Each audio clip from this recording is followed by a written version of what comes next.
Let's talk about love. We started to talk about it. Huli na lamang. Kasi, correct me if I'm wrong, may point sa buhay mo na halos nawala ka sa landas, sa direksyon, dahil sa pag-ibig. Tama ba ako? Tama kayo dito. Tell me a bit about it. At ano ang leksyon na iyong natutunan doon? Ano nga ba? Ito yun, dito ba yung mga panahon na parang napatigil din ako nga. Kasi as in, bata pa lang, gusto ko na yung ginagawa ko. Yung pag-iinarte sa harap ng telebisyon, pagpo-perform, ganyan. Pero may isang point sa buhay ko nung nawala ako kasi nga parang, since first time ko siguro ma-in love, parang binuhos ko lahat. Pinaikot ko din yung mundo ko, lahat, ganyan. Pero eventually, siguro ilang years din kami nun. Nalaman ko kasi nag-cheat. Parang binagsakan ako ng mundo rin na parang lahat binigay ko dito, lahat tinalikuran ko. Umabot ako sa point na tumatanggi ako sa mga project na dati ako'y naghahabol. Sabi ko, after noon, hindi na siguro talaga ako muna para ibuhos ng ganun. Pero Kokoy, sandali, habang nangyayari na yon, yung cheating, you were still willing to forgive her? Naghabol pa ako dito, boy. Naghabol ka? Ikaw ang naghabol? Twice.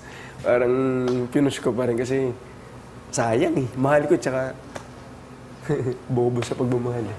Yeah. So, ayun, ninabol ko pa rin. Pero nung parang sabi ko napapagod na ako, doon ako ayoko na. Parang masyado na. Pati yung pamilya ko na parang, ayan na naman, natatalikuran ko. Pati yung trabaho ko, lahat ng iba nagpapasaya sa akin. Parang niloloko ko na lang yung sarili ko. So, yun yung nagpa-realize sa akin na, tama na. Kinaya mo yun? Kinaya ko dahil din sa pamilya ko, sila yung bumakap sa akin eh. Parang, okay lang yan, ganyan. At saka ang technique doon, isipin mo lang ang nanay, isipin mo ang tatay, mga kapatid mo. Yun nga po. Ilagay mo sila sa isipan mo lagi pag nagdi-decision ka ng ganun. Kasi namuhunan ka eh.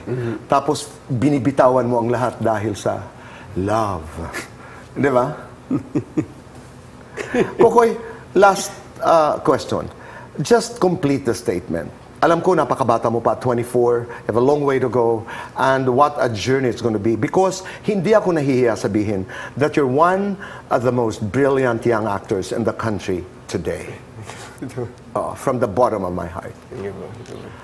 Ako si Kokoy De Santos, at bahay natupad na. Ano pa ang mga matutupad? Gusto ko mag-travel kasama yung pamilya ko.